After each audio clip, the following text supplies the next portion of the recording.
It is 12:59. Good afternoon. I'm Lucas Panzica. The Titans dropped their third loss in the last 4 games on Sunday, a 19-13 final in Pittsburgh. Were able to run the football, rush for over 200 yards, but turned it over 4 times.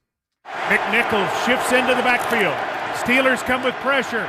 Tannehill fires, caught. McMath, he's hit, loses the ball at the 45, and the Steelers have it at the 41-yard line.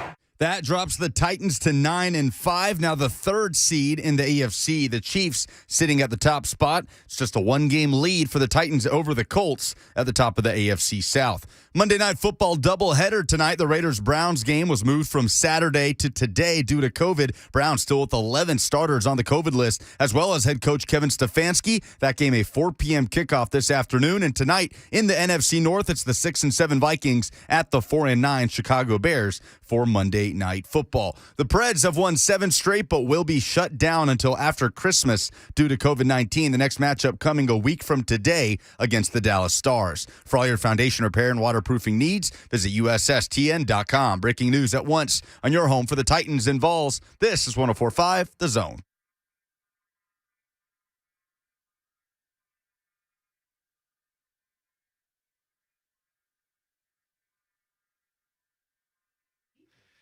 Blaine and Mickey, 104.5 The Zone. Happy Monday. It is once again not a Victory Monday. It is game week right now.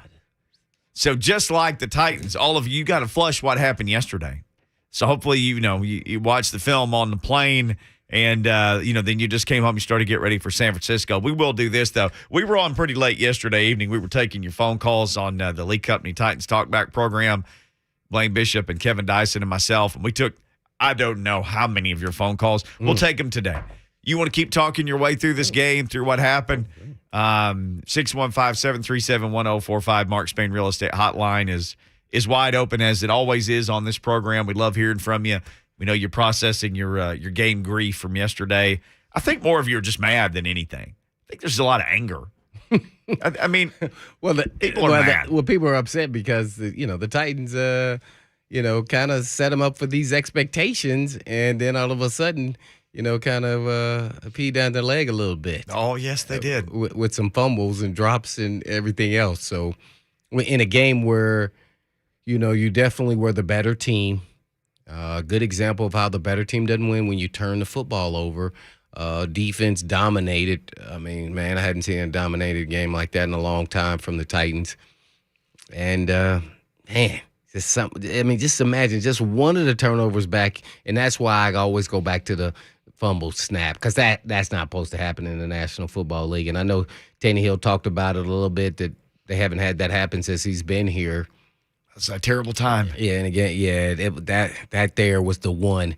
The other ones, maybe you could have said first, you could have high and tight. Hey, what a heck of a play. Quisenberry got pushed back on the screen, that they tipped and intercepted.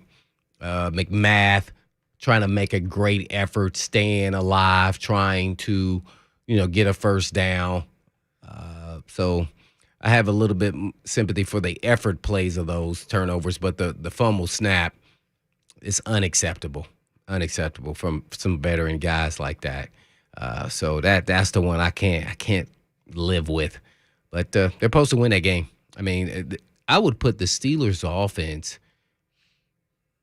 if not the worst offense in the National Football League, in the top 3.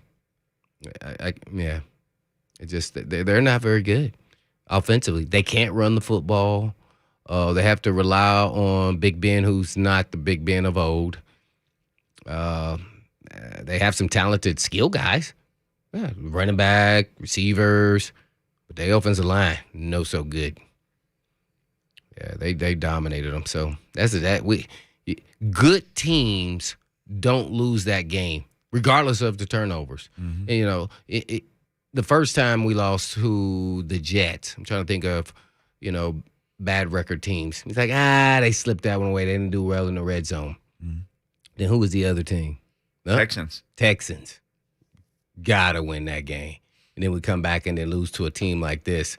They were the better team. So, yeah, that's good teams don't – you have one bad game that you can say, we should have won that regardless of the records. Can't have 3 when you know you were the better team. Not 3. That's not a good. They better come back roaring. And I expect them to, but I'm real concerned with the offensive line. I've said this 2 weeks in a row that's where I'm concerned with, because you can run the football, but you can't then pull away from people when you run the football. They're always going to be in the game. And so they're going to be one score away from being right back in the game. And your defense isn't going to always be lights out like that. It's just – so, man, you know what I wish? Last year's offense with this year's defense, we win Super Bowl. 31 points a game. Yeah. And this defense? Yeah. How much they average now? Like 22, 24? It doesn't seem not more than 25 points. No, it's down to I actually saw that this morning, the Titans point average. They're around 24. Yeah, 23, 24. Yeah, so this chemistry, injuries, new coordinator. Didn't like some of the calls. And when I say I don't like it, I didn't like the timing of some of the calls. Why did Tannehill? I'm looking at the stats right here. After I thought about it, I tried to watch the game again. It was so frustrating, I stopped it. I just stopped watching. Why is Tannehill throwing the ball 32 times when you rush for 201 yards? That's what I'm talking about. Keep running the freaking football. They couldn't stop you. You were getting 6 yards a clip, 5 yards a clip. Boom. Keep going. So, it's, man. So that was frustrating. The Julio Jones situation is frustrating, that he can't stay healthy. So now you got to look at it as he's really not going to be a part of this, and maybe if at all, maybe playoffs. It's people don't understand the chemistry you have to have with your quarterback and receiver.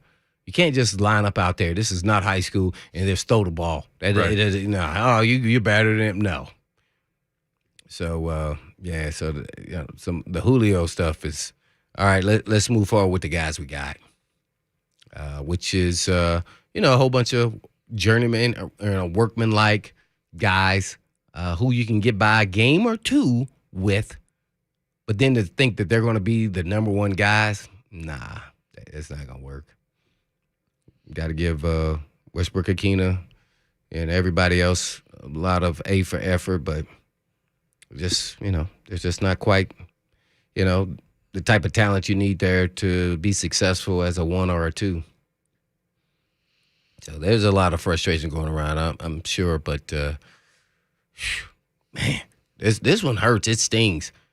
I'm starting to think, and everybody knows how scared I am of the Colts. At least I've been saying it here on air. The Colts got an outside shot of winning this outright. You cannot think that the Titans just going to roll through the 49ers, the Dolphins, and the Texans. The Texans, I would say so, but they lost to them already. So you can't just say that. It's the last game. I think they're going to be packed their bags and already out the door. But that's another one where go out and score touchdowns and make them start the bus. Yeah. Don't keep them hanging around. Yeah, you gotta show them. And so basically, the Jaguars' offense is pretty bad, just like the Steelers. So I would put them there. It's like when I said they should have beat them by more than just 20-0. Well, they should have, and they should, and they didn't. And they showed up with turnovers that you can overcome. The team is not good enough without all their weapons to overcome those. So. And I just think, I saw some Downey, Todd Downing stats from 2017 when he was the OC of the Raiders. It was out there by Titans talking, and man, it was very similar. And I think that's where they said he ran Marshawn Lynch into the ground with the Raiders. Mm-hmm. Look, the stats look very, very similar. You got problems protecting Tannehill. Ooh. It's been well documented. There was a play yesterday where Lucas and I were watching the game here in the studio, and it was 3rd and whatever, and I said, he's going to get sacked. At this point, why not just run a draw play or something so he doesn't get hit? And then we looked up and watched the play, and he took 3 steps and just got buried, Tannehill again.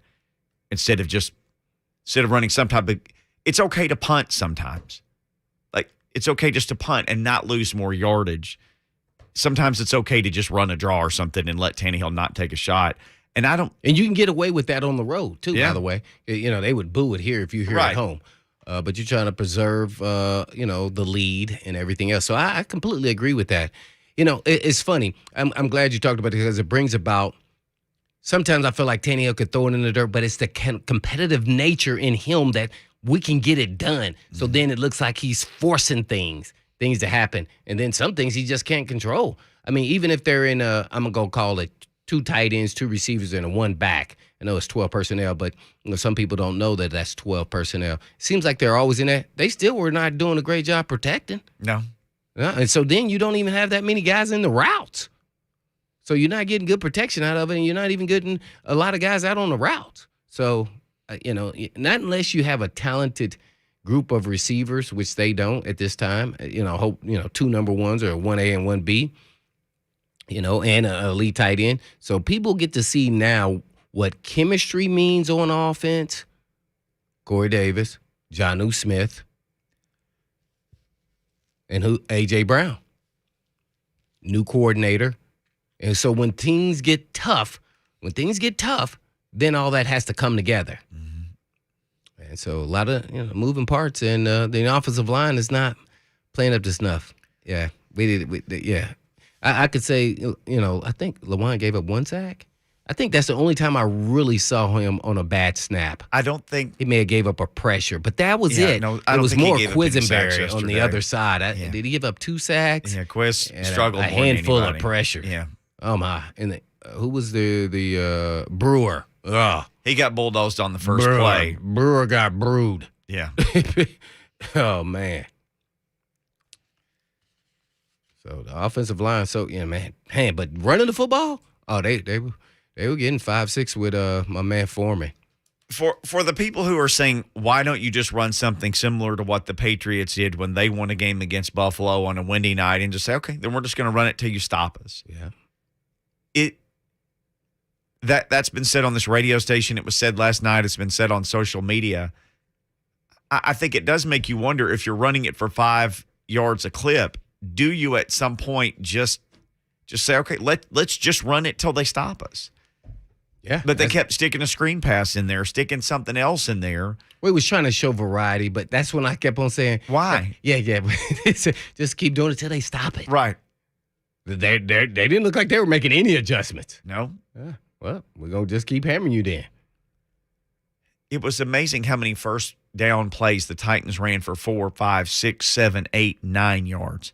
It seemed like almost every first down play they had a fairly efficient run play. They did. So it's not like they were in – the only time they put themselves in a bad way was when they had a penalty. Penalty, yep. Mm-hmm. Other than that, they were staying ahead of the chains. Now, they had 7 penalties. But – yeah, and I don't – are we doing a lot more – are we doing any play action pass? Doesn't seem like we're doing it as much as we did last year. I had to go back and look at those stats on that. Yeah, it does not seem like there's near as much play action. Now, some would say, well, without Derrick Henry, what are they going to do? But they're still running the ball. They're having some success, not Derrick Henry level success, but they're still having success running the ball. Well, they're not getting the home run hit from Derrick Henry, but the running game is still successful. Same thing I said in the Patriots game. They had 2 100-yard rushers. Doesn't matter. You didn't win. Did they want you to rush? Once they got up, they were like, okay, keep on rushing the ball. None of these guys are home run hitters. And then Hilliard kept them in the game with a nice little home run there. And that was it. It seemed like almost a carbon copy of the Patriots game, where you ran the ball well, you made a bunch of mistakes. Well, there was at times that they couldn't move the ball versus the Pats, but in this game, they were moving the ball. Almost, I felt like pretty much the entire game. They could move the ball. How many times they go 3 and out? I'm sure they did 1 or 2 times, but man, they were moving the ball. Besides when they probably maybe that 1 turnover, maybe, I don't know, but man. Titans went 3 and out on their first possession. I honestly, I don't. And they started with a pass on that possession too, by the way. That was when Tannehill got hammered, when Brewer got knocked all the way back, when Julio was open. That was they schemed that. That was a touchdown. They just couldn't protect. for the required, 2.8 seconds or whatever to get the throw. So Tannehill got sacked. Foreman ran for 6 yards, and they threw a 6-yard pass to McNichols, and they punted. Yeah, I don't think they had another 3 and out. Yeah, I would have just when the running game is working like that and you're leading the game, just keep running. Play boring football. Just keep hammering them. All right, phones have started ringing. We'll go to the phones when we get back. Also, it's time to do our Ding Dong of the Week. We do it every time, every Monday at this time right here on Blaine and Mickey, courtesy of our friends at Mark Spain Real Estate. We'll be right back. The holiday, I guess it is the holiday edition of Ding Dong of the Week next on Blaine and Mickey.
Blaine and Mickey, 104.5 The Zone.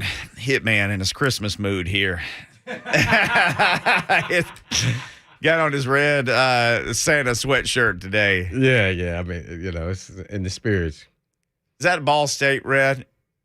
No, it says champion out there. Okay, all right. So I would say I'm the champion of Ball State Red. Chirp, chirp. No, it's in the spirit, man. You got to be jolly, even though it's a loss here going on here.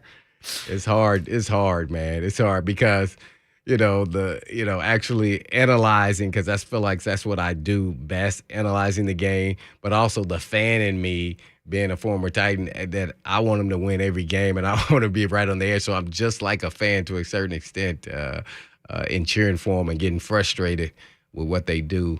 I always trying to hold back, because, don't forget what it was like just being in the locker room after a devastating loss. And it may be the best recipe right now is that they do play on Thursday. And as long as they go out there and perform well, and they got to get to know an opponent that they don't play very often. So this typically is the time when Vrabel and staff do a really good job of preparing the guys. And when I say that, I mean, it's like they know San Fran, like they play them all the time. So I'm interested to see if they rebound from this, because it's going to be a tough task. They have a really good defense. Guys get after the quarterback with their front four, and they have some good players. Samuel, we all know, and Garoppolo is very capable. So as much as I want to talk about this game, I'm really perturbed about it, and then I'm just thinking, just like a former player, I can't wait to get back on that field on Thursday. Yeah, Thursday night in prime time. So let's play good in front of a national audience, because I think now people are starting to national media people are kind of looking past the Titans again. And it's already happening. So sometimes it's kind of good to be under the radar and then all of a sudden play well right when you need it. And that's these last, handful of games or so, or 3 or 4 games. All right. Ding Dong of the Week. You hear the theme song in the background, courtesy of Dr. Dre. You can go to markspain.com, get a guaranteed offer on your home today and start packing. Or as we like to say, don't be a ding dong. Use Mark Spain. Our buddy Eric is always, I don't know how this guy does it. He's always the first guy to call after the Titans game, win or lose. And then he's always the first guy online for Ding Dong of the Week. We'll start with Eric on the Mark Spain Real Estate Hotline. Eric, what you got for a ding dong this week? Hey, guys, first of all, I want to wish you guys a Merry Christmas and hope everybody out there has a very, very Merry Christmas. Thank you, sir.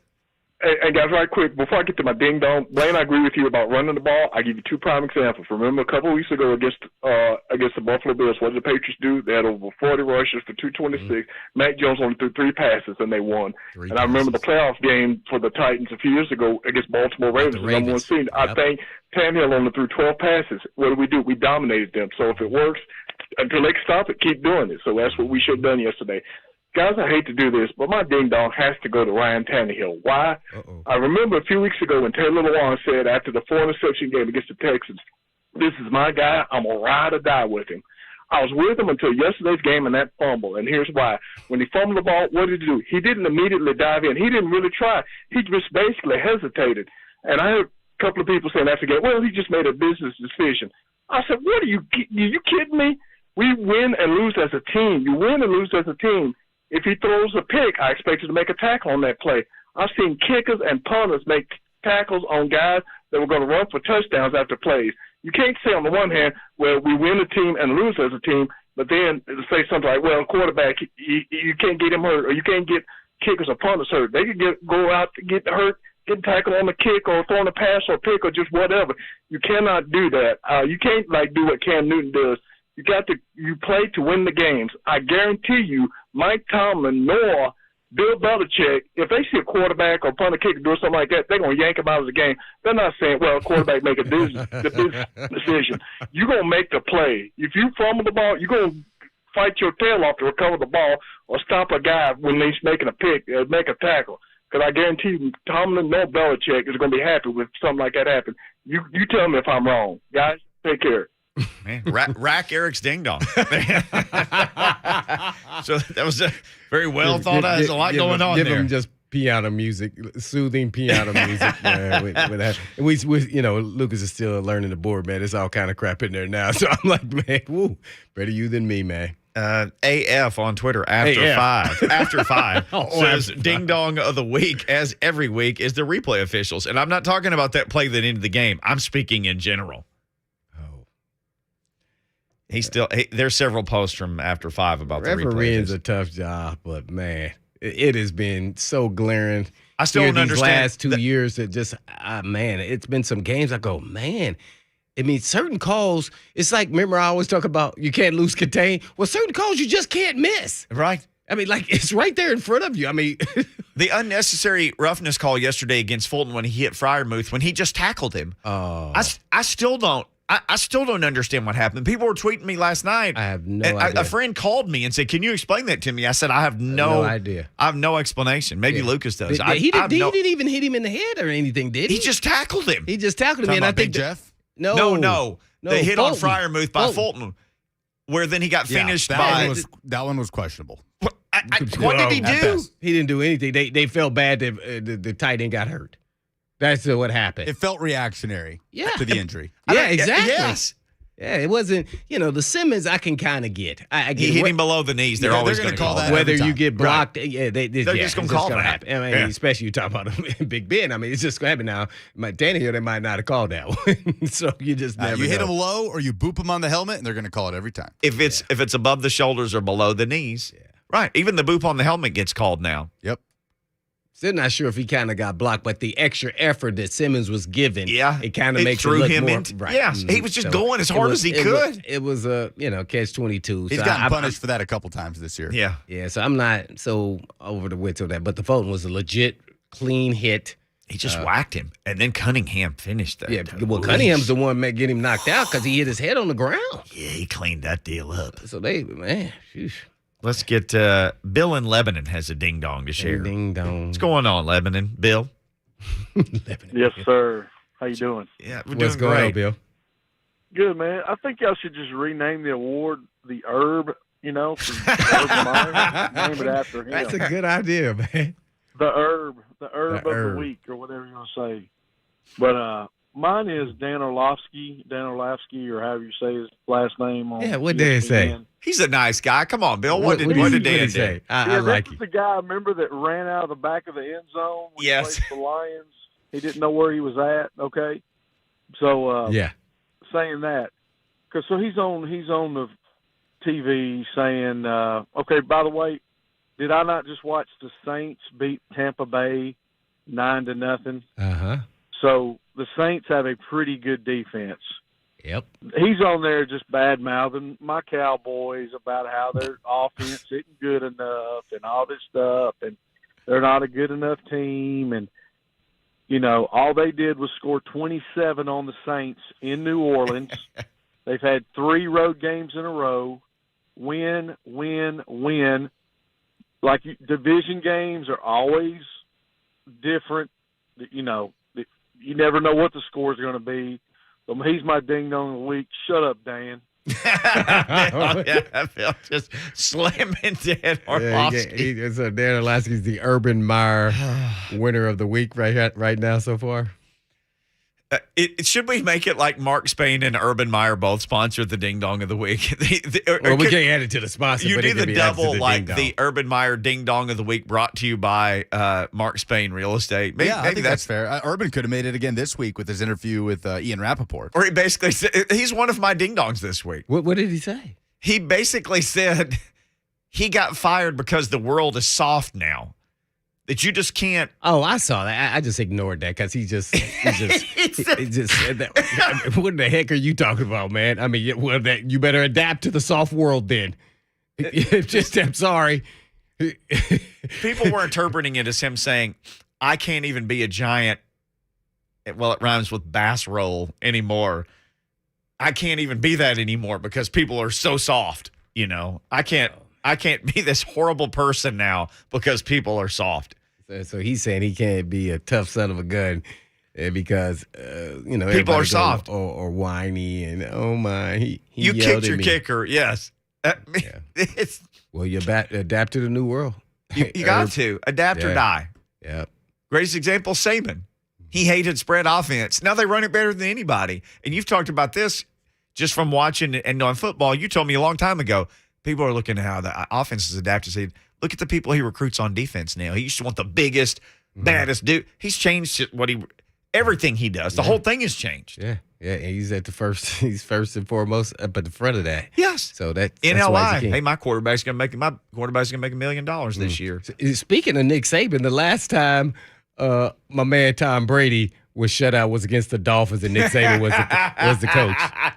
Yeah, is that right, Lucas? Yeah. So, 2006. Yeah, 2006. Yeah. So even with the great Tom Brady, his receivers got hurt, kind of somewhat similar to Tannehill. Godwin and Evans went out, no AB for lying about his test. And guess what? He will not get kicked off the team because they need him. They need him. Oh, yeah, no doubt about back. that. And Gronk was the only now. really huge weapon in the passing game. The other guys are serviceable, but he's kind of somewhat in the same situation. And he put up no points. Yeah. So, it can affect the quarterback a lot.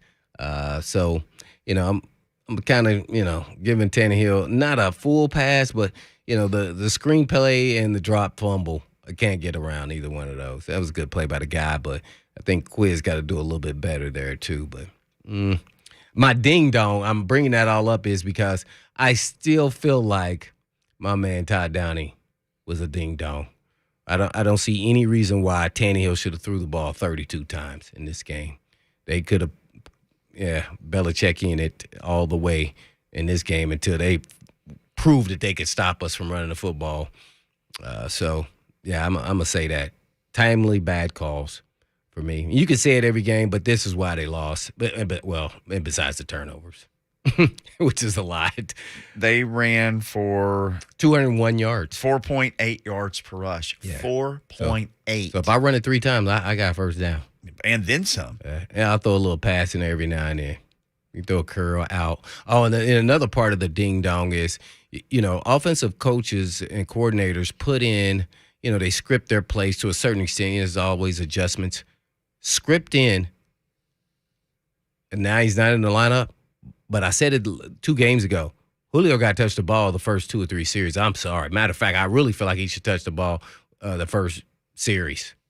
Just to get him into the flow of the game. I don't care if it's a quick out. I remember Arthur Smith used to do this. He just throw the quick out almost the first play of the game. It's like a 5-yard out. Boom. I'm like, man, dang, why is he doing that? But, you're in 2nd and 5. I'm thinking that's what he's thinking. No, he's trying to make sure, hey, we're going to get you involved. Even if, if it's a time from here, we want to make sure that we want to see how they're playing you, what they're doing. You just want to keep, hey, man, we got you.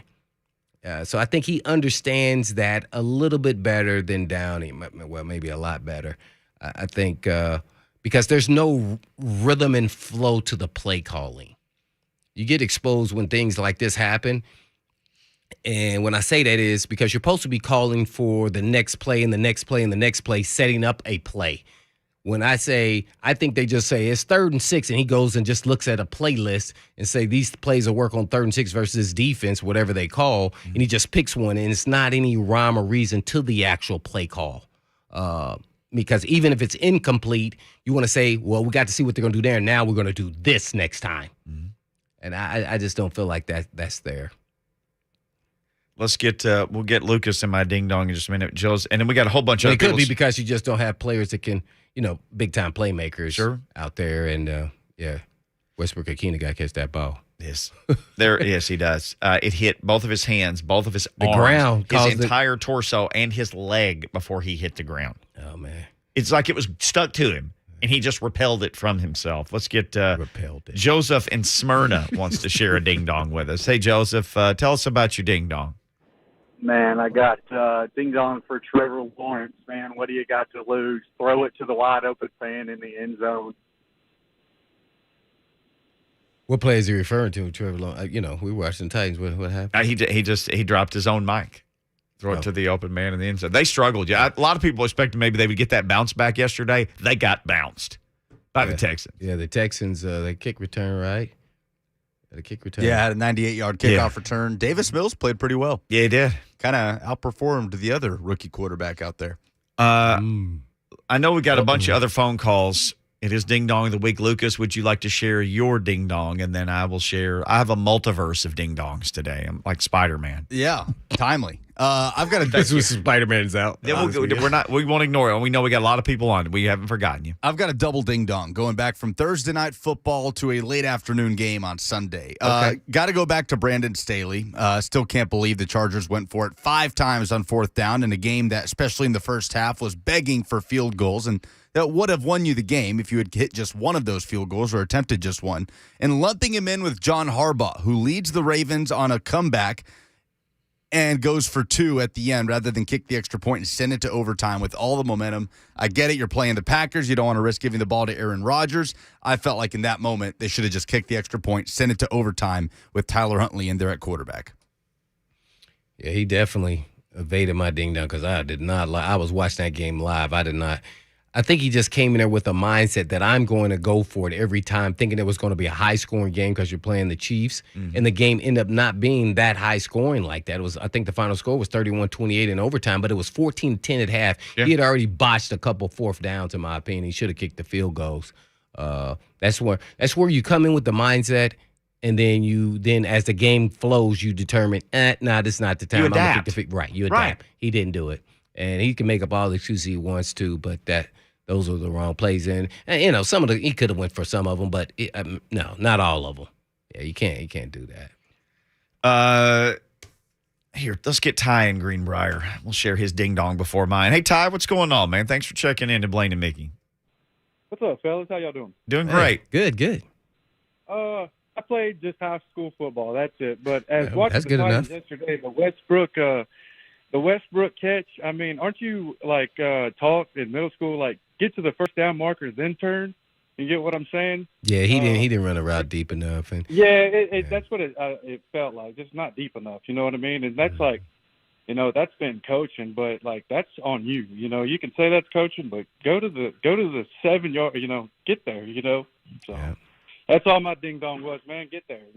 Get there with your ding dong. Absolutely. Yeah, I think that was what Dyson was saying. You at least got to get your heels to the first down marker. Yep. I think is what he said is what they were taught, and then that way you at least have a chance to turn and at least be able to put the ball, out there in front of the first down. Or catch it into your body, which you always talk about. That's how he is anyway, the way. Yeah. So your body is at the line, and when it hits your body, it hits the line.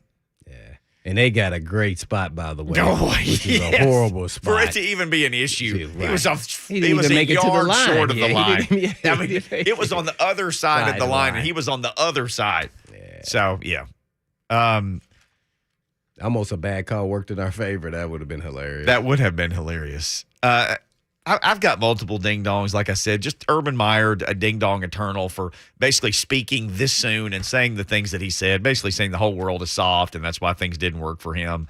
Penny and Memphis basketball and everything that happened with that whole deal. And then him saying somebody was playing with me, man. I said, what? Why did it take so long? I don't know. Just everything about this. Memphis was actually here, though, right? Yes. Oh, okay. It's a hotel. Sure.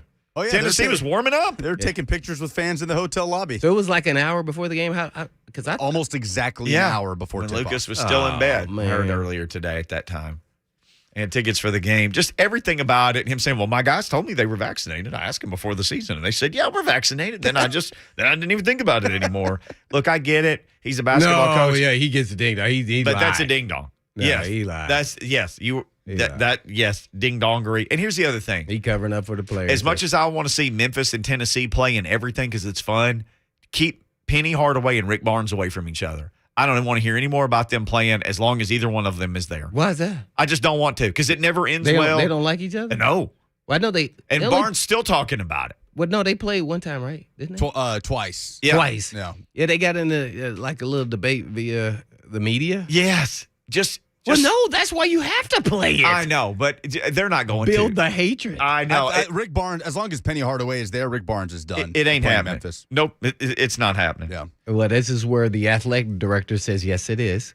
And you set your ego to the side, and we will be playing them because it'd be very beneficial for us to do that. I would behoove you to kind of make that happen. I'll help you and assist you if you need so. Yeah.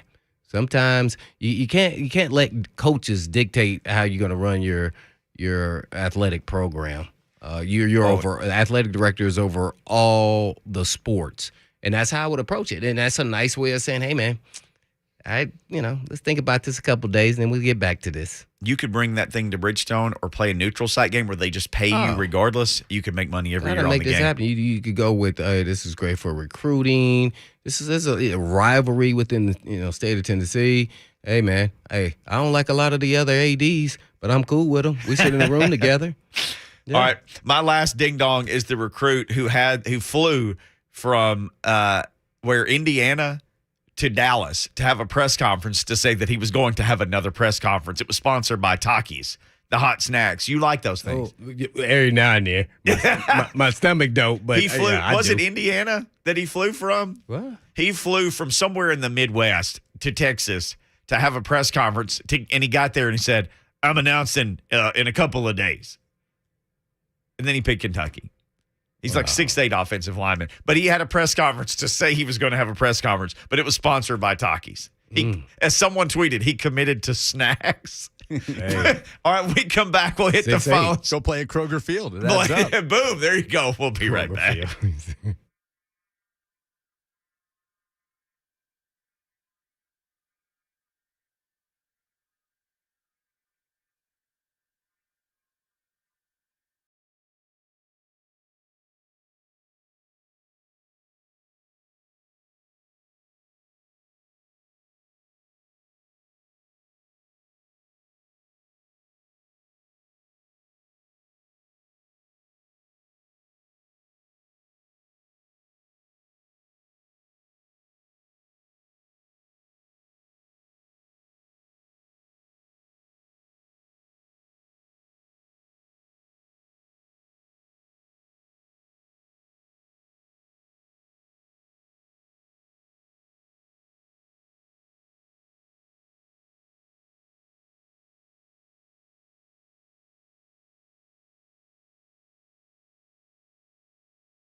Still. Is it okay? Why not? I don't know. I mean, Mike had a checkered past. But I mean, Lucas is young. Do you like this stuff? I mean, you played it. we first of all, we could separate what he was personally to his songs. I would think everybody. I mean, I could easily said which Mike you talking about, and I could have been like, oh, Michael Irvin. Oh, but you like him, right? Yeah. Well, he did a lot of crazy stuff too. Just maybe not in the same area of what you're talking about, but hey, I can like his song. I don't like to have to like him as a person. I don't even know him. The music is just undeniably good and iconic. Yeah, no doubt. Now, R. Kelly, not going to find me playing of his stuff on our. I didn't like his music anyway. So that actually bothers me. That one there, I'm not separating. That one there, I'm not separating. I just went through a monologue of separating. That one there is not. There are exceptions to all rules. Okay. Yeah. Matter of fact, throw the key away. I just went against what I said. Mickey's loving that because that never happened. All right, we're throwing a penalty there. Yeah, thanks, Lucas, for helping me out there to clarify everything. Cheatham County is on the line. He wants to talk about penalties. Let's start with him in this segment. We quit cheating in Cheatham County. How y'all doing, man? Y'all got me rolling. Mike's good, man. Mike's good. Classic. I love that Hey, music. yeah. Hey, I'm 30 years old, you know what I mean? So I can still say I'm young, but I rock the old school. But Good stuff. y'all already covered the penalties, and man, I've been thinking about this on a long drive from Pittsburgh. But me and my brother-in-law made that road trip, and did first ya? off, man, the stadium That's it cool. was historic, man. We took the train to the stadium, such a good vibe. The fans were so passionate, and they let us be passionate as well, which was very nice. But y'all covered the penalties. It was a bad penalty call game. The Christian Fulton thing was egregious. I feel like we lost the game right before halftime when we let them get a field goal with like 12 seconds on the clock. Somehow they just got down the field. You know, in retrospect, that 4th and 7, we can kick a field goal there and try to go in overtime if we don't allow that field goal. But I'm going to be an apologist for Ryan Tannehill, man, because we can't be flippant as Titans fans. And, you know, when we beat the Chiefs and we got King Henry and we got Tannehill and AJ, everybody's saying we're going to win the Super Bowl. And I felt that, you know what I mean? And Tannehill was a part of that. And to me, the fumble situation, Deontay jumped on it first. It was such a quick thing to see. I mean, I had perfect view of it. And then a couple of drives later, you see Tannehill on a bootleg. He doesn't slide, and he takes, he drops his shoulder into somebody. So you can't say he's not tough and he doesn't want – he's making a business decision. That was somebody else on a radio station. That was LeVar Arrington saying that. But, I mean, put all 31 other starting quarterbacks with our offensive line, with all wide receivers that we have right now, Hollister, Akeem, I mean, these guys would be lucky if they made a roster on another organization. Quisenberry's got to go. He's a free agent. Lawan, his knee is so busted he can barely move to the huddle. We all know Saffold's toughing it out. Ben Jones is too old. Our offensive line is horrific, and I know these are all excuses. But we can't say 7 weeks ago Tannehill is a part of the Super Bowl run and we love him, and then now we hate him. To me, I don't like that. Tighten up, baby. Yeah, remember he was in an MVP conversation. I was like, oh, wait a minute. Let's not go too far with this. And we got several people who even called us over the next couple of days after this, run of Tannehill and the team playing like it is. It said, you guys said he was. No, we never said he was an MVP candidate. No, that was ESPN. It was being written about nationally. He had even entered the odds in some areas for Vegas. That's not us saying it. That's Las Vegas. And that's the national guys who really influence a lot of that stuff who were saying it, not us. Well, I definitely said on air, I said, well, that's taking a little too far for me. Yeah. He's a good player, but MVP, no. I didn't see that at all. I don't. But, I don't. What's so funny is I don't let, even if you're a national guy or not, them sway my opinion. I'm listening to them, but if I disagree with them, I don't think they're always right. I mean, so I could disagree with them. No, I didn't think. I thought he was playing really well, but I didn't think he was MVP candidate level. Nah. Hey, Lucas, we may be having some audio issues. A lot of people in the Zone TV chat saying there's an issue with some volume in mine here. Of yours? Yeah. They can hear you, but they can't hear me. Maybe that's a good thing. Oh, watch this. Just turn your volume up. All right, we have to take a break. We're a little bit over on this segment. If you're on the line, hold. We have not forgotten about you. A lot of people want to talk. We will take phone calls in the first segment of the next hour. Then John Glennon will join us in the second segment. Straight to the phones when we come back. You want to talk Titans or anything else, we will get to you. I promise. Mark Spain Real Estate Hotline. It's Blaine and Mickey 104.5 The Zone.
It is 2:01. Good afternoon. I'm Lucas Panzica. The Titans have lost 3 of the last 4 after Sunday's 19-13 loss at the Pittsburgh Steelers. They were able to run the football over 200 yards on the ground, but turned it over 4 different times, and the Titans fall to 9-5. Now sitting third in the AFC standings, the Kansas City Chiefs, the current 1 seed, the New England Patriots, the 2 seed. The Titans now just a 1-game lead over the Colts at the top of the AFC South. The Buccaneers missed a chance to clinch the NFC South with a 9-0 loss to the Saints on Sunday Night Football. Only the 3rd shutout of Tom Brady's career, the first since 2006. That one was against Nick Saban's Miami Dolphins. They also lost plenty of offensive playmakers in the process. Wide receiver Chris Godwin out for the season with an ACL injury. A Monday Night Football doubleheader tonight. Raiders and Browns was supposed to be played Saturday, pushed to today due to COVID. Browns still missing several players due to COVID, as well as their head coach Kevin Stefanski. That is a 4 p.m. kickoff this afternoon. And tonight in the NFC North, the 6-7 Vikings at the 4-9 Chicago Bears. Kickoff at 7:15. Westwood One coverage right here on The Zone. For all your foundation repair and waterproofing needs, visit USSTN.com. Breaking news at once on your home for the Titans and Vols. This is 104.5 The Zone.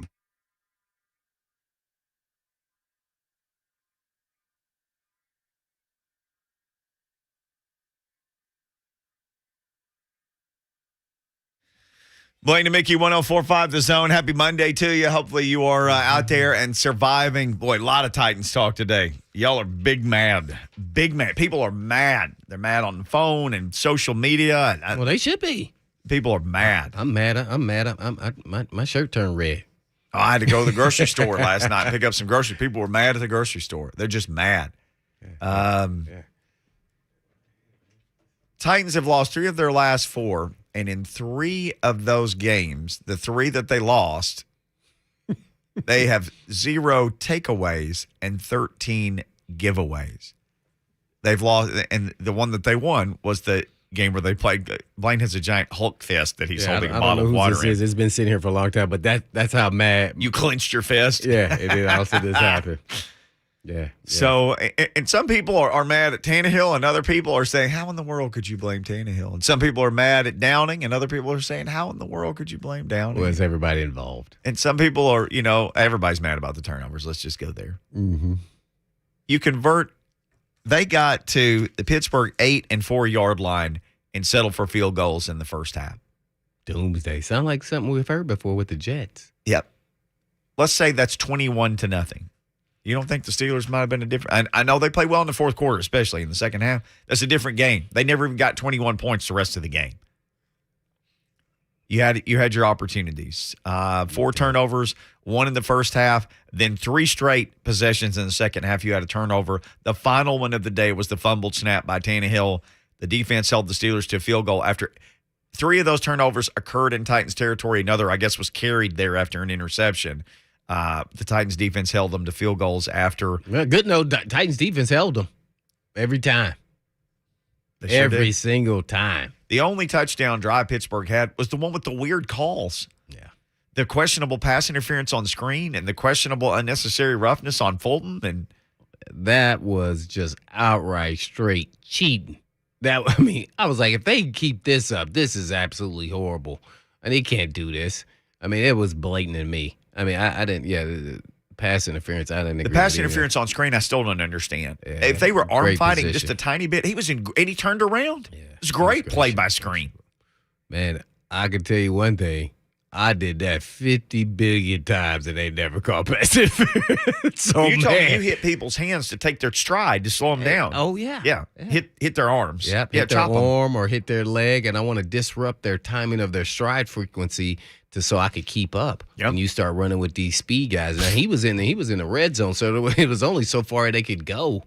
So I think they were just more hand fighting than anything else.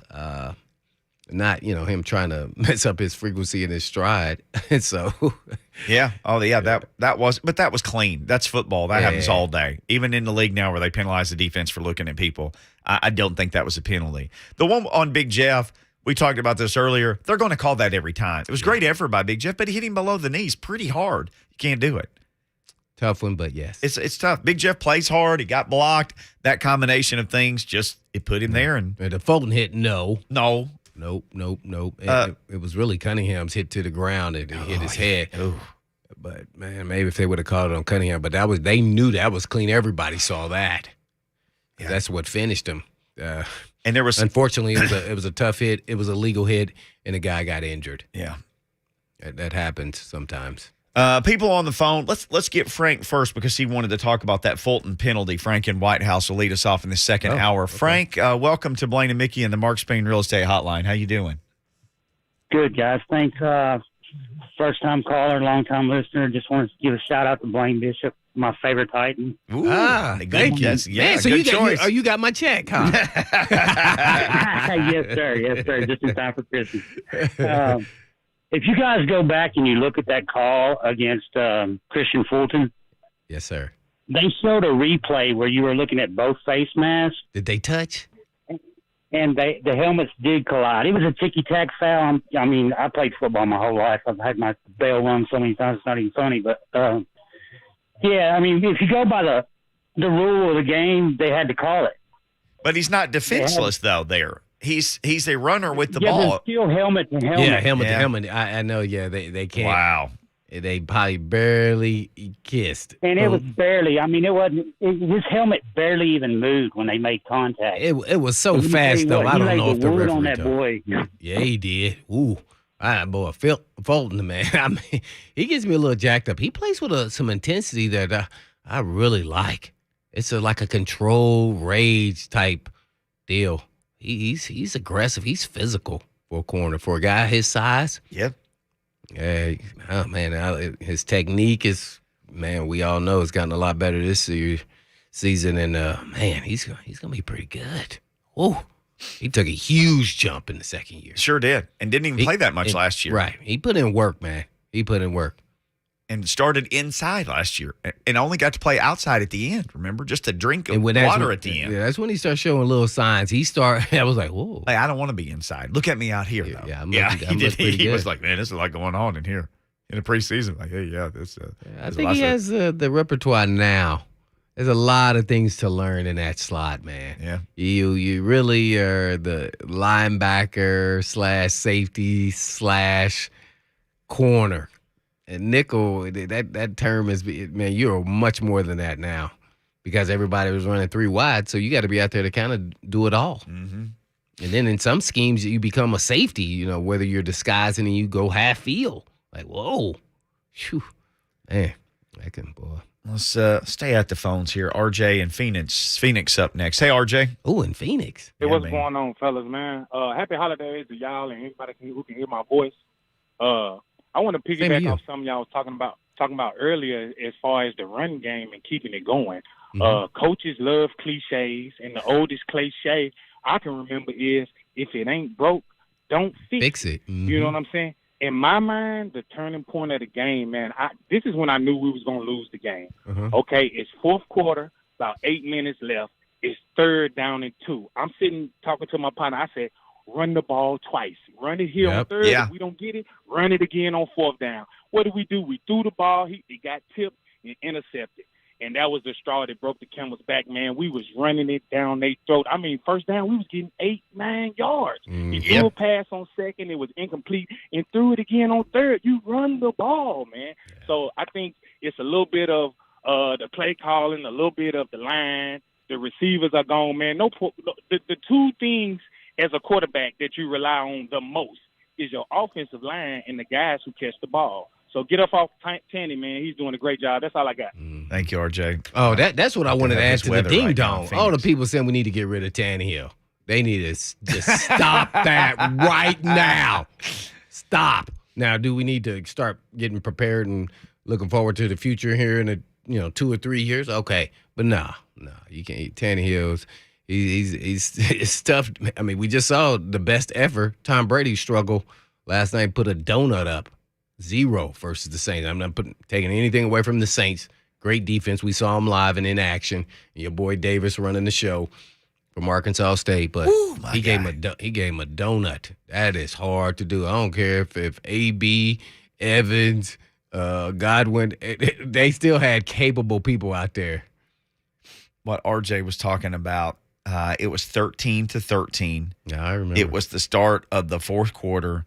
Titans get the ball. It's 13-13. The Steelers made a field goal and tied it. So they're on a drive on 1st and 10 at the Pittsburgh 49. Foreman runs for 5 more yards after having his ankle taped together again. Then he runs for 2 yards. So he runs for 5, runs for 2. So it's 3rd and 3 at the Pittsburgh 42. So you're in Pittsburgh territory. That's why I said. Your defense is Remember giving I said up nothing. it was the play calling at certain times. Yes. It was like, oh, no, we got to run this. Run it twice. Like RJ said. He said 2 or 3 yards. It's 3 yards. If you're going to throw, fake to the running back and throw to the fullback or whoever in the flat. I mean, just make this thing happen. Oh. And he threw the screen, right? Yeah, he did. Tip to the other team. Yeah, tip ball. That happened. And they were having no luck on screens all day anyway. No, and you're running 4.8 yards per carry. And you're in Pittsburgh. It makes my head swell just thinking about it. Let's get you turn red. one more phone call, my vein in my head. Chris in North Carolina, thanks for your patience, buddy. How you doing? I'm doing pretty good. It's good to talk to you guys. It's always an honor to get to talk to an Oiler great. Go ahead, Blaine. Thank you. So I got a thing that's been racking my brain. I really appreciate Coach Mike because the way that he plays with rules. Like to think outside of the box. And it's been racking my brain thinking about the situation on 4th down. So we know that the referee spots the ball, backs away. We had maybe 3 seconds before they blew the whistle and said, all right, dead ball, let's look at this again. My question is, so if we're running towards a line, and it probably takes 5 seconds to get lined up right and snap the ball, what if we're not lined up right and we just snap the ball and intentionally take an illegal procedure? Is that enough to stop the guy or the eye in the sky from initiating the inside 2-minute instant replay? Ooh. Well, Coach Mickey, I'm not sure. I'm sure Vrabel was trying to find a way to do that. I don't know. They may. Ooh, that's a tough one. Because if you get a penalty, I don't know if you can actually do it because you have to wait a certain amount of time before when they pull out of there to let you snap it. Yeah. So I don't know if they could have even got the snap off. Yeah, I don't know. We did have a caller who made a Tannehill or made a Trevor Lawrence joke earlier. Like, why didn't he throw to the guy in the end zone? Somebody tweeted our Blaine and Mickey account, Joseph. There's a fan that just ran on the field, ran right through the end zone during the middle of a play. That's what he was hit. Guy in a Jags jersey just ran straight onto the field. Oh, yeah. I think he had the hair, too. I think he had a wig on. Hair. Yeah. Trevor Lawrence. Oh, and it was bouncing and flowing. Yeah, and he's running through the end zone. So that's sorry, buddy. That was a good joke. I was paying no attention to the Jags yesterday. What do you got? I didn't know this happened, but the Titans, got on the Steelers logo. They said they've been doing this every game. So I don't know if that was true or not, but that kind of got out there that the Titans players gather. They gather on the other. Isn't that right, Lucas? That's what they do. They go to midfield before every game on the road. I guess everywhere and even on the road because people keep saying my ding. Some guy gave a ding dong to the Titans for going to the Steelers logo, but we've seen them do that over and over again. Just remember that we did it to the Ravens in the playoff game. Beat the Harbaugh and Vrabel were yelling at each other. Titans won that game. Then the Ravens came here and danced all over the fireball at the middle of the Titans field after beating them in a regular season game. Like, oh, this is fun. The Titans players didn't get upset, did they? No, I'm sure they did. Oh, but they lost. So. I was just saying there was no. Did you ever go jump on anybody's logo before a game? You going to give them anything to get mad about? I definitely did not do that. I would have been the leader of the team. Say, when we punt the ball at the end of warm-ups and it's at the end zone that we're at, that's where we should be gathering, not on anybody's logo. Yeah. I was a big proponent of not giving any bulletin board material, anything to rise the other team up to make it to that level because I know what that did to me. So, no, I would never do that. That's why I wasn't a big proponent when Jeff Fisher said that was our home field when we played Jacksonville. Well, he wrote the check. Like, you had to cash it, though. Yeah. I don't like people writing my checks and then I got to cash it. Yeah, y'all had to cash it. I like writing my own checks and cashing my own check. Hey, he may get some checks from East Tennessee. I know. I'm wishing him luck. I think that's a good gig for him. We I shall really see. do. Reports he got an interview over there. Good gig to come back into the flow, and he'll be there a year or two and then go. We got to be gone. John Glennon coming up next.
Blaine and Mickey, 104.5 The Zone, rolling through a Monday, processing our feelings.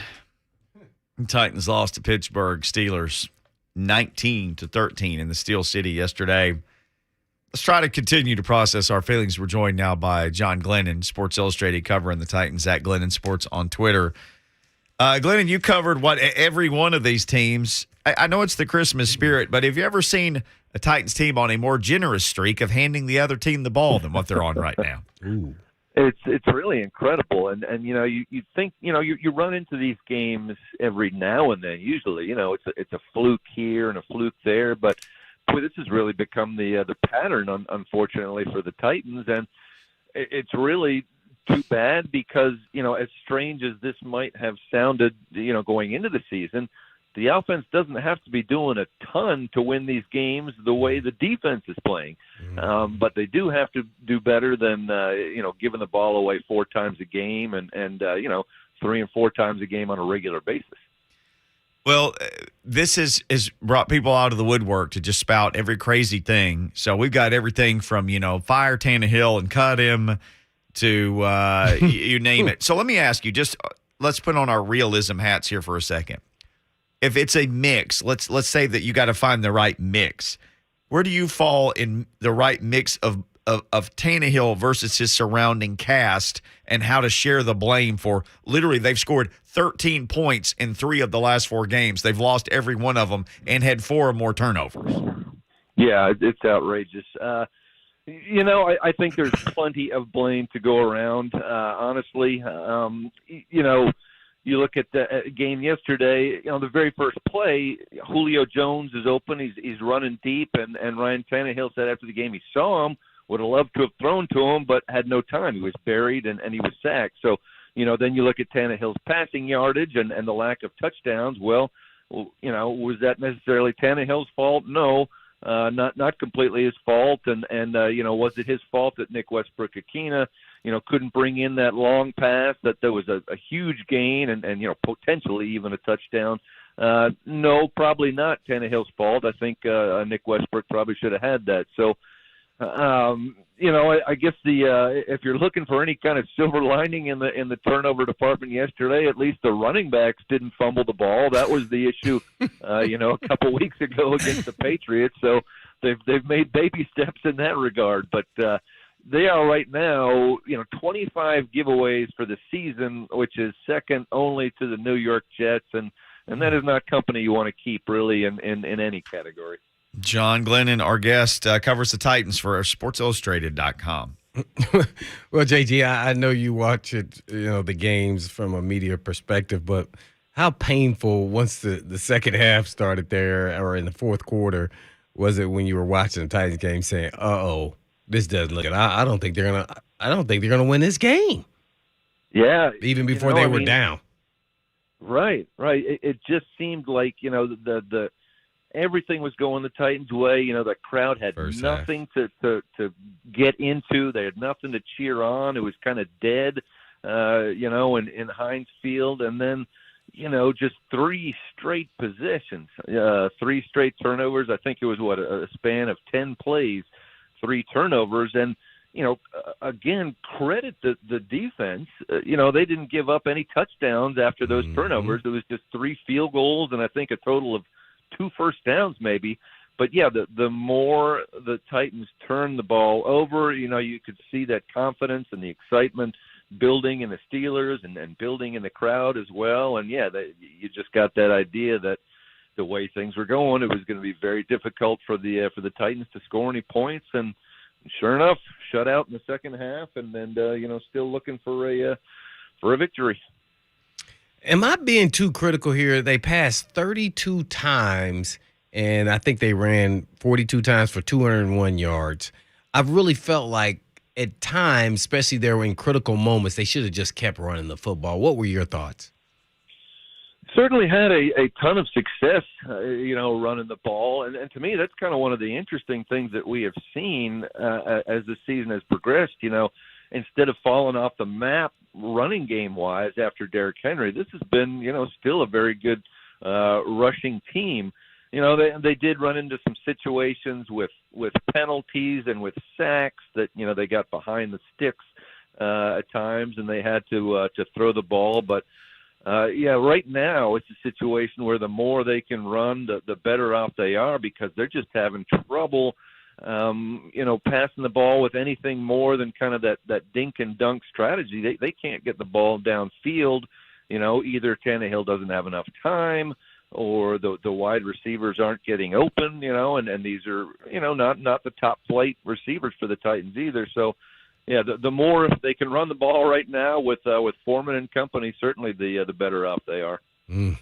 Where are you at with the Julio Jones?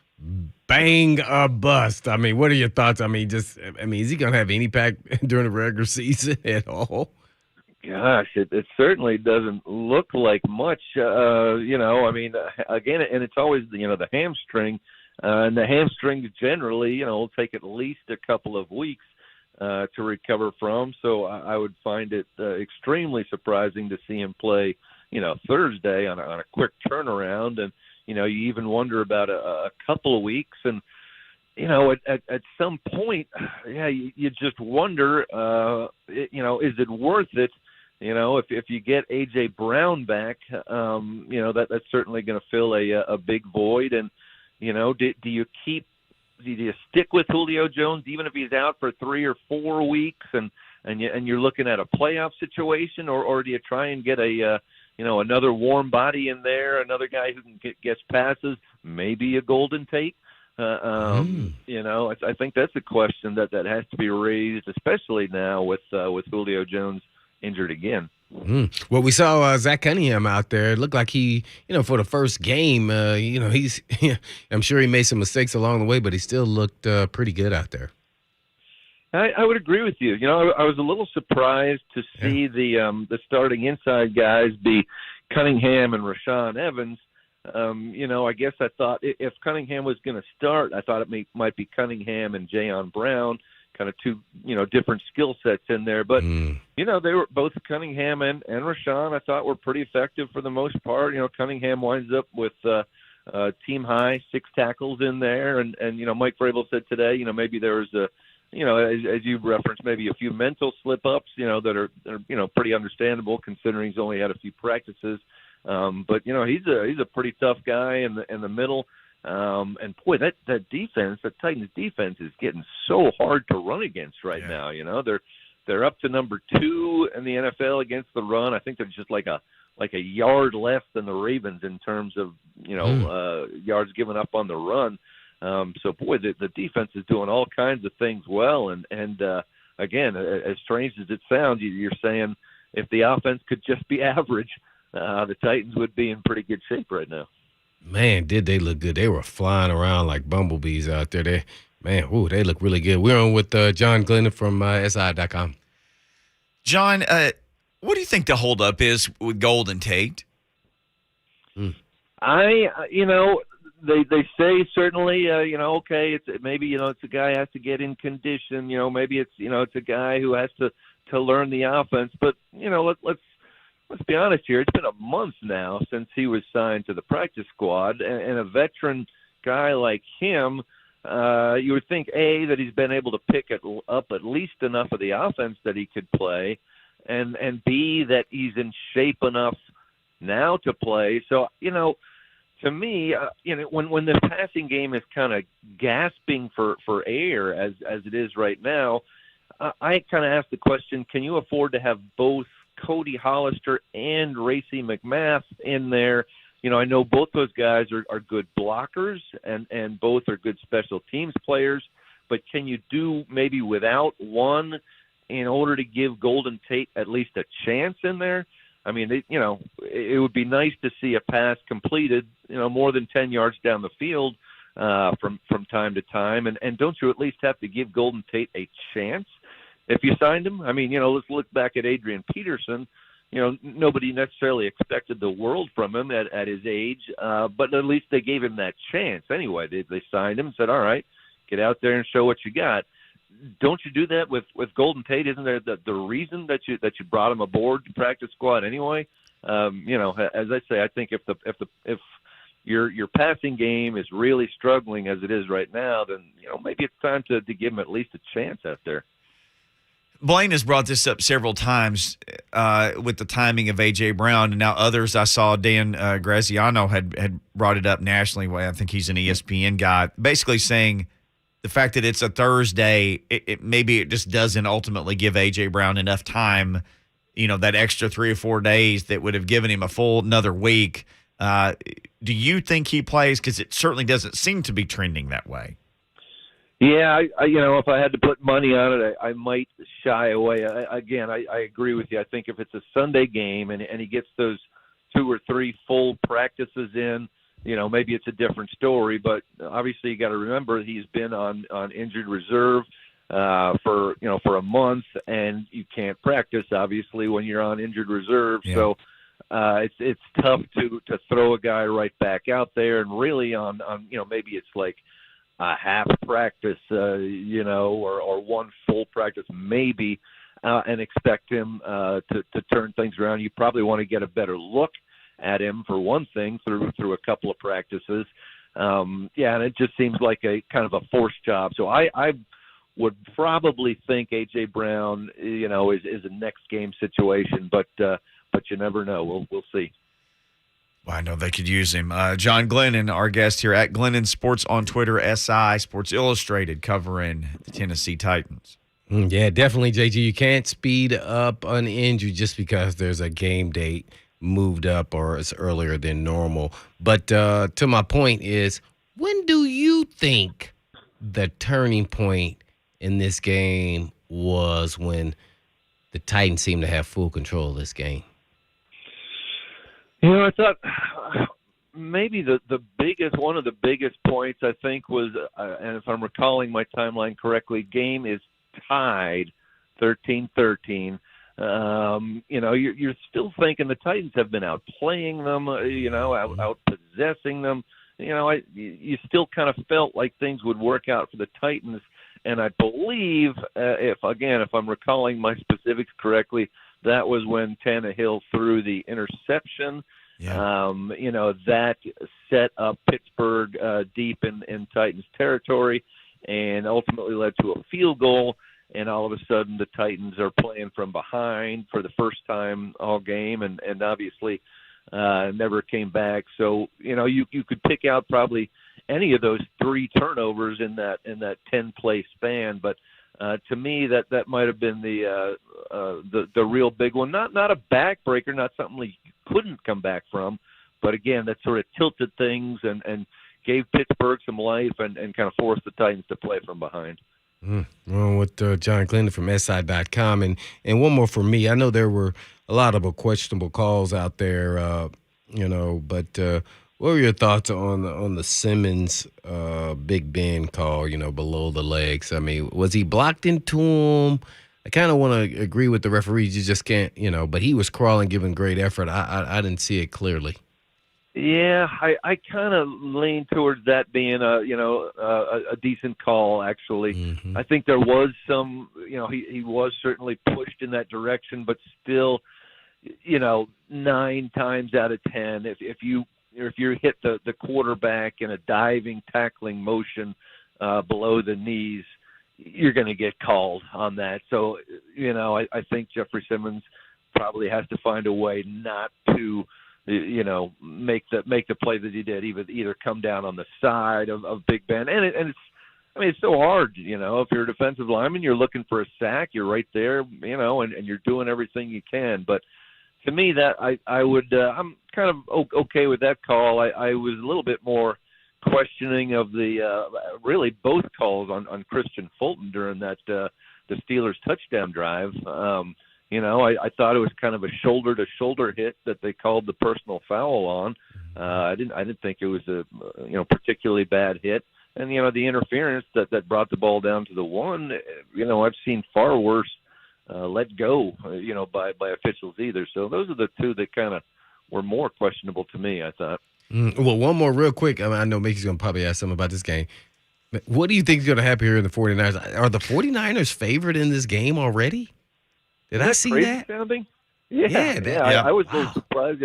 And I know the Titans are struggling, and I know the 49ers are playing well, but it's here. It's at Nissan Stadium, and the Titans are 9-5, and you would have thought there'd be a little bit more national respect out there, but apparently not. The bettors are given that as of last night anyway. The 49ers were a 3-point favorite starting out, so maybe that gives a little chip on the shoulder to the Titans there, but. It's a good 49ers team. I think 5 wins in their last 6 games, and they beat the Bengals. I think they beat the Vikings, and maybe one other solid team in that stretch, and a very physical team. And it's also kind of scary too. Of course, is you've got Nick Bosa and his 15 sacks or so. Going up against the Titans' offensive line that has been a little shaky, to say the least, in pass protection.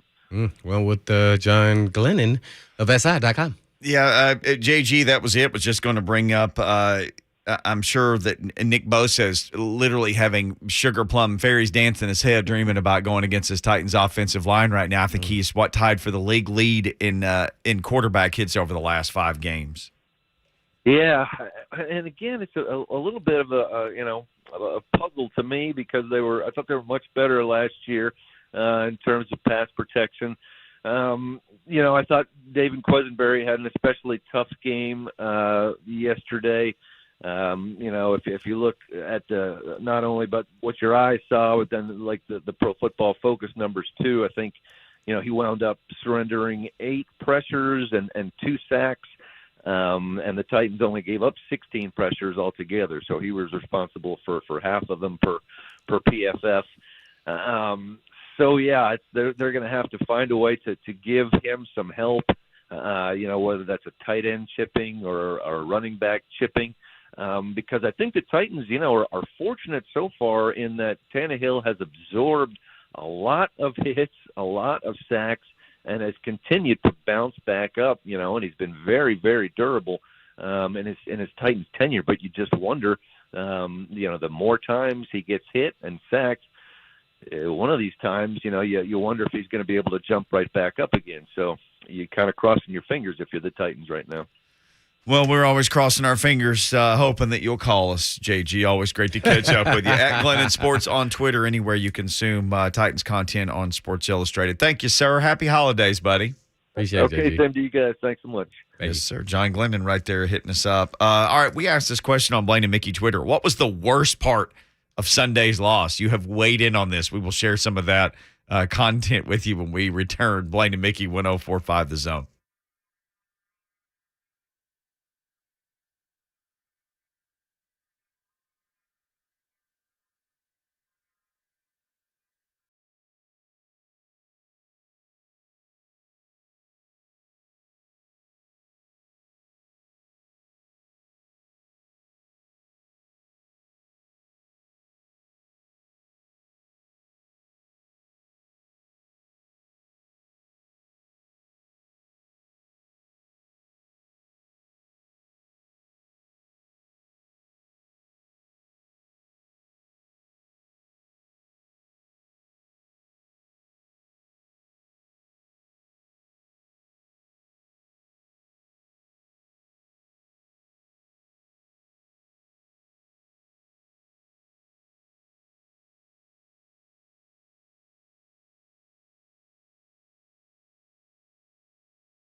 Blaine and Mickey, 104.5 The Zone. So we asked this question earlier. What was it that was able to sabotage the Tennessee Titans on Sunday? Basically, what was it that was the thing? Our director of content, Blaine Bishop. Because we were talking about, we did the post-game show, and it was just one call after another. We got so many phone calls, and people were some people were talking about the officiating, and some were talking about the play calling, some were talking about Tannehill, and others were talking about turnovers. And there were so many things that people said, this is the worst thing about the game. So, of course, he's topical. He's a director of content. That's just what Blaine does. He came up with the poll question. So, what was the worst part about Sunday's loss? I thought that was a good way to put it. Because that could be interpreted different ways. Because you couldn't say, well, who played the worst? It was just, what was the worst thing about the loss? So this is what we put out. Turnovers / offensive play, which could have been Tannehill's play, the play of the receivers you pick. Play calling, which when I put this up, I put play calling. I missed the A, but people were able to interpret my. You had a typo? It's like I had 3 thumbs. Okay. Julio being not involved and hurt, which on a Twitter poll, you only have a certain amount of characters. It was Julio not involved / hurt and officiating. And I thought that was interesting that you chose to put that, because there were people who were big mad at the officials last night on some of our phone calls. We were here for a pretty good chunk of time, and there were people who were big mad about the officials. The thing that got me the most, it wasn't the Big Jeff deal. It was the unnecessary roughness, which we've talked about a lot on Fulton today. And we had a caller who said, guys, if you go back and watch it, basically their face masks hit. There was a little bit of contact, helmet to helmet. Not much. But he said that has to have been what it was. The inexplicable call on Buster Screen, though, on the pass interference. And then there was another pass interference, on Fulton in the end zone. He got 2 of the penalties on that drive. Yeah, I thought they were just hand fighting there too. Yes, well. I did too. I don't think either one of those guys got an advantage from what was going on. So, and maybe that's the best way to judge it. Did somebody gain an advantage? Because on either one of those plays, I didn't felt like it happened. And I know it's a judgment call, but holy cow! I mean, it's the NFL. They let them, a little more physical, than most, in college. So that happens. As long as it's not extended or egregious, I think let it play out. It is funny you mentioned that in college, and I'll get to these results in just a second. Lucas, I don't know if you saw this, and Blaine, I don't know if you saw this. There was, maybe it was in the Big 12, championship game. There was a pass interference called, and whoever was doing the game, the announcer, said they wouldn't call that in the SEC. No way. They defended it. Yes, and the guy was the color commentator's like, oh no, I mean you can't say that. And the guy's like, yes, I can. Was it ESPN? Who has? Yeah, ESPN, maybe ABC had the Big 12 title game. I wasn't watching. I remember I was in the press box at Finley Stadium getting ready to do state championship football, so I cannot say I remember. So whoever it was said there's no way they're calling. It's so much more physical. They're not calling. I thought that was an amazing insight. And it's the same with the pros. It's like they're not calling that most of the time. Not hand fighting, especially running a route where it's no holding. Holding gets called, but guys chopping and punching and kind of jockeying for. And I'm doing this. I'm showing you this radio now. People on TV, they weren't holding. There was no advantage gained. That's why that kind of blew my mind.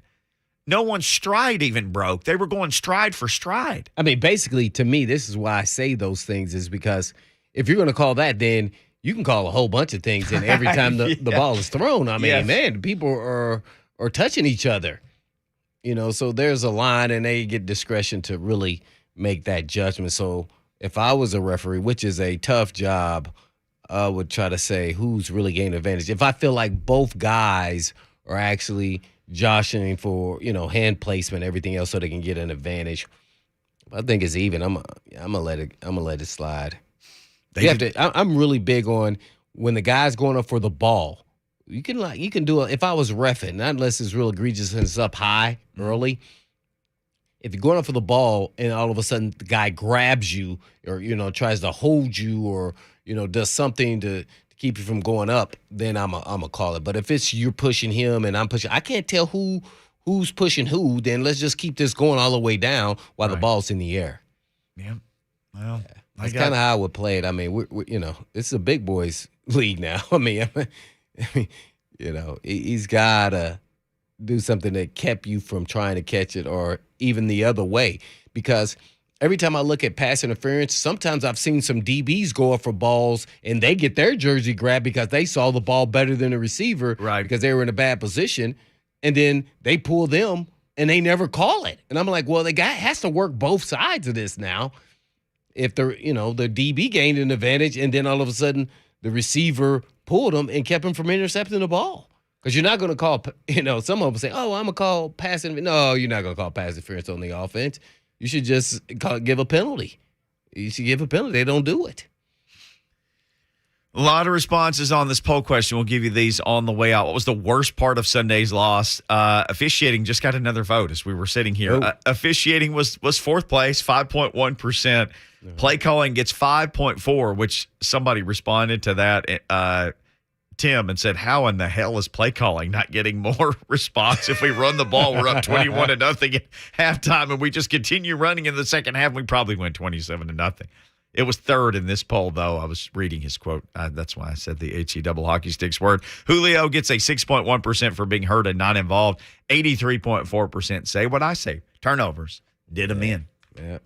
Can't turn it over, kids. But we do have to turn it over to 3HL now, though. That kind of turnover happens every day. Well, it's still a beautiful day outside on Monday. And guess what? Thursday will be here before you know it. So after all of that being said, we'll let you guys go. But as always, from the Blaine and Mickey Show, and including Lucas. Always. Yes. Peace.